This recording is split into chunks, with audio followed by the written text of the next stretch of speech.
Okay everyone, hope you're well. Back again. Forgive me, no shirt on. Got the old hairy chest out. Well, the grey hairy chest. Oh god. Gonna do a chapter from the book today. Gonna do chapter 15. I think we're on 15. I think it might be 16. I don't know. I'll find out in a minute. I'll get me on losing myself. But yeah, we're gonna tackle that now. Hope you're well.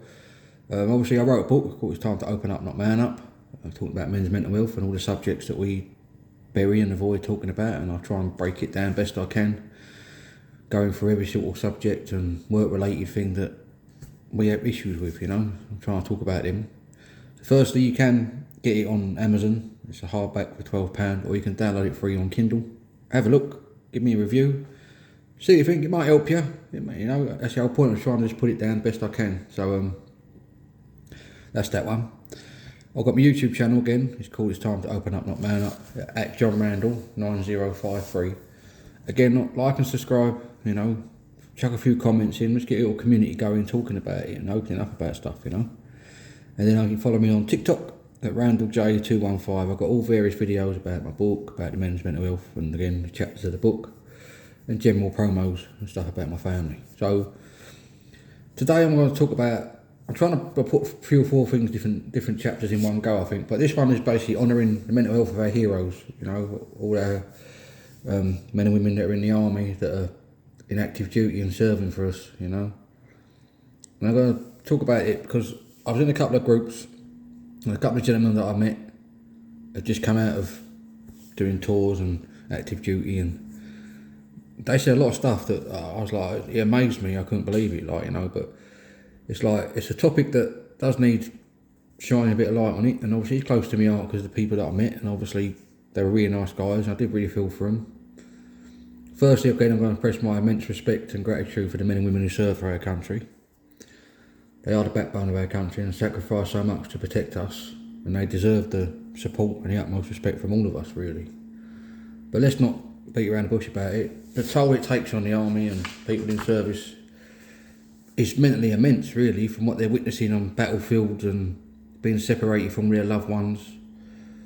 And then you kind of just falls back into, you know, normal life, and it can't be normal, can it? Imagine what they go through. Oh wow. And there was some of the stuff they told me, I was blunt. I literally was looking at them like, I couldn't believe it. Like, wow. Right. And you know, they face challenges that none of us could imagine, really. I mean, just coming home and just trying to be a normal, like, dad or mum, it can't be that normal. It's hard, isn't it? And you wonder what's actually in place. And one of the guys I spoke to, you know, it firsthand, he said, like, the flashbacks and sleeping and the noises and trying to readjust to civilian life was so hard. And again, they're taught to hold it in and not talk about it and things like that. And it affects so many people. Imagine that mental toll that that's took on them, what they've seen, what they've had to do. I don't think we've all got words for it, but, you know, again, there needs to be better things in place. It is enough to, like, it breaks my heart to see what these people do for us. And from what I got for Viber, the care ain't the best. And, you know, I do believe they deserve better. Of course they do. They deserve loads better. Better pay and all sorts, you know what I mean? There's so many people like the army, NHS, all people like that. They deserve so much more money because they look after us, you know. They fight for us. You know, it's a joke, really, how it works now. They deserve better mental health care and the support that should be in place because they are invisible wounds that we don't see. Mental health, you know, coming home, not seeing your kids for a while, and your kids kind of like, you know, see you as a stranger in a way. How hard's that, you know? And you're trying to switch back on to the normal world, and I don't know where to start. See, I don't know from experience. I've never done it. That's not me. So that's why I said to you, I ain't really got much. But people that I spoke to, what they've told me, it's unbelievable. Like, couldn't believe it. And they said that there's not a lot in place, and there should be, like, when they come back, there should be a few weeks before they go back into it, or some sort of counselling or therapy or support group that helps them so they can start getting ready to adjust back to it. That's just what I think. I don't know, from what I heard, that there are things in place, but they're not great. That's what I was told. So obviously, forgive me if I'm wrong, but that's what I was heard. So you would think that they would have some sort of 2 or 3 weeks or maybe whatever, just having that regular therapy to get them back to adjust back into civilian life, because it must be really hard. I mean, I wouldn't know where to start. And they're our heroes at the end of the day, and the resources should be, top notch really, the things they do for us.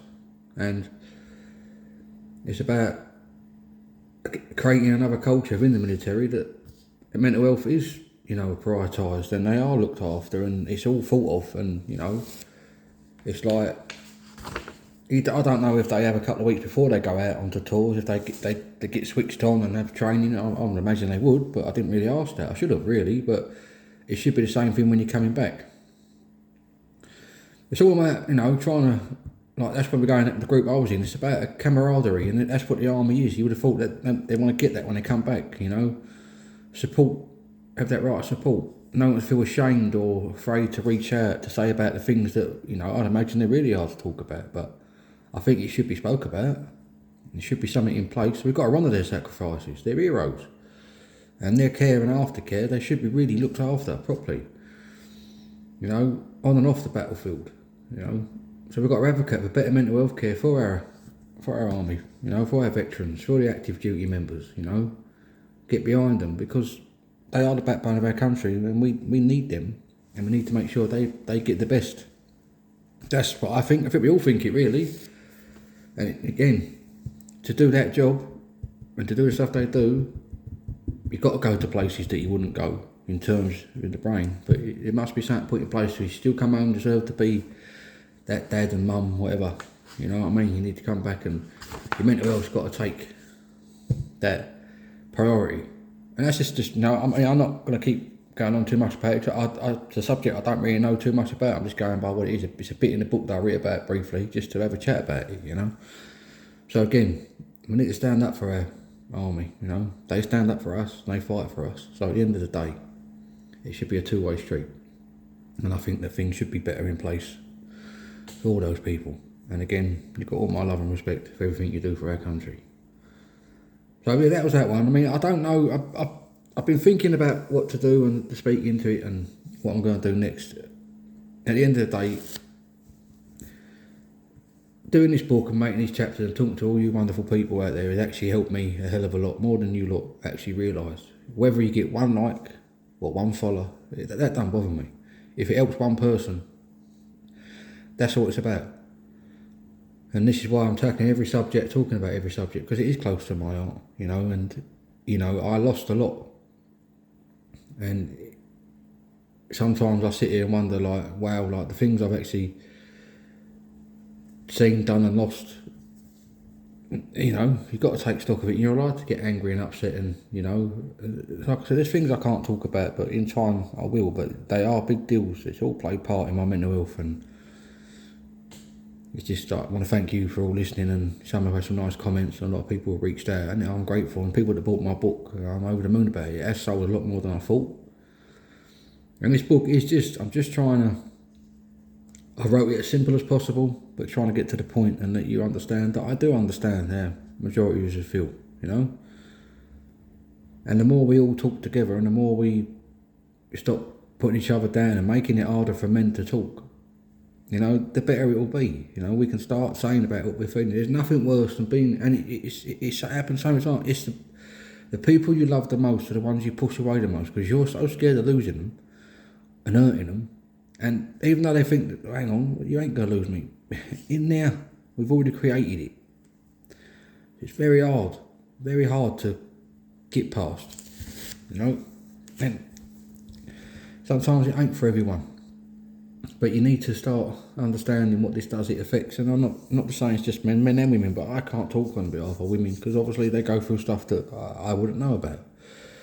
I'm happy to sit in groups. I did go to some mixed groups, and I did find it fascinating, some of the stuff you hear, and, there's some lovely people I've met, and, some of the stuff they go through, I would never understand, because I won't be able to. So, but for me, I'm just trying to get men, a lot of women know, they look at their husband and their boyfriend and their brother or their uncle and their dad, and they sit there and go what's wrong with you? Why don't you ever just let me in? They used to be a really happy, bubbly person. All of a sudden they see them go on the little lull. Something happens and they never quite come back and it bugs you. What's wrong with them? There's so many things that's going on that you probably don't know about. And this is why we've got to open up, because you do deserve to know. But also you've got to give them patience and understand that it's going to take time.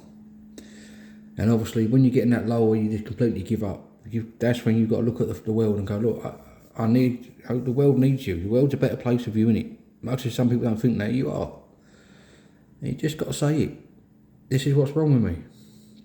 I mean, how many men live in a world now where sexuality could be a problem. A lot of men now, obviously, are gay, and they find it hard to talk about it. And it's been sitting there because, again, that was a very difficult subject. And now I'd like to think that you can open up and talk about, what you feel, your sexuality, whatever it might be.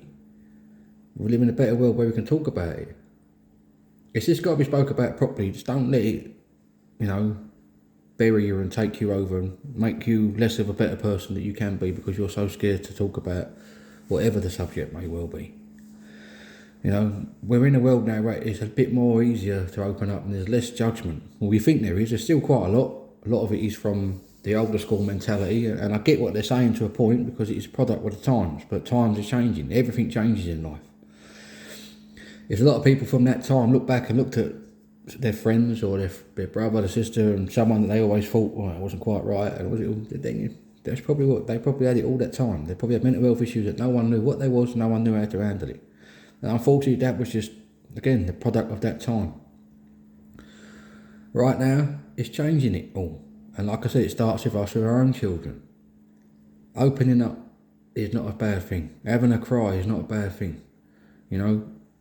Don't bottle things up, because bottle things up is where it starts to happen.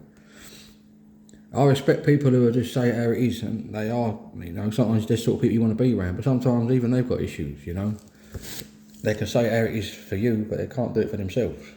Forgive me, I've got some sort of I've been sitting out on that balcony out in the sun all day. I think I've got a little bit of a bite or something. So look, that's a brief chat about it. Again, I'm not going to go on subjects that I don't really know about, but I think it needs to highlight it that we need to support these people. And it is down to the government and society to sort of push this, and changes are needed. And I've been talking about things and rambling about things. I do ramble and repeat myself, but it's so I constantly want to get the message out there, and obviously I want people to understand that opening up is the start, then actioning and following up with what you want to change in your life is the next part. If you start doing all that, your life will change so much better. And I told you about your triggers, I told you about your coping mechanisms, all the things I've been going through. Remember them all. They're like survival kits. All this, your boundaries. Once you've got that in place and you're around people that actually respect all that, life's good. Life is good. Life is here to be lived. I didn't like living life. I thought life had a problem with me because it kept chucking shit at me and I just couldn't deal with it. And then life gave me things that, again, it was my fault because I went down the road and thought that these might be the best things for me at the time, and they wasn't. They ended up making my life hell. But we live and learn. And unfortunately my one's a longer one because it's going on for years. But I'm here now. I've been honest with everyone around me. I've been honest with the people that needed to be honest to. I've got the relationship with my kids that I want. And I'm slowly in a space where I'm starting to know what I want. And I'm comfortable talking to people conversations that I would never have years ago. Never. And that comes down to my sisters, my friends, and all my friends at work, the people that have listened to me. They've heard some shit that's tough to hear. And some of it's been dormant for so long that it's liberating to say it. I've had so much crying. I'm not a crier. And the last 2 or 3 weeks, I've been emotional to the point of I'm drained.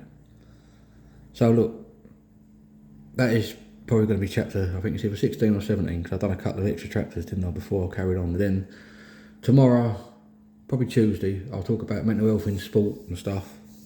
Go through that. Obviously I'm a big fan, I'm a big sports fan, I'm a West Ham man. But I know the pressures of sport, I couldn't even imagine what it feels like, the things that they get and the abuse they get. So that's something I'll talk about later on. But that's out there, just respecting our military and our army, they're the backbone of our country and they deserve better care. That's all I'm trying to say. So have a lovely evening, whatever you're doing. Monday tomorrow, bloody hell. Didn't it come quick? I hate it. Anyway, Monday morning blues. I've even got a poem for that. I might say that tomorrow. But have a lovely evening, people. Thanks for listening. Again, I'm on YouTube. It's time to open up, not man up, at John Randall 9053. TikTok at RandallJ215. Follow me, I'll follow you back. And let's get the message out there, people. Alright? I'm going to go back and carry on flashing my neighbours. Don't worry, I've got pants on. But you know what I mean. Keep the old hairy chest out. Anyway, sun's out, fluff's out. Take that how you want. See you later on. Bye.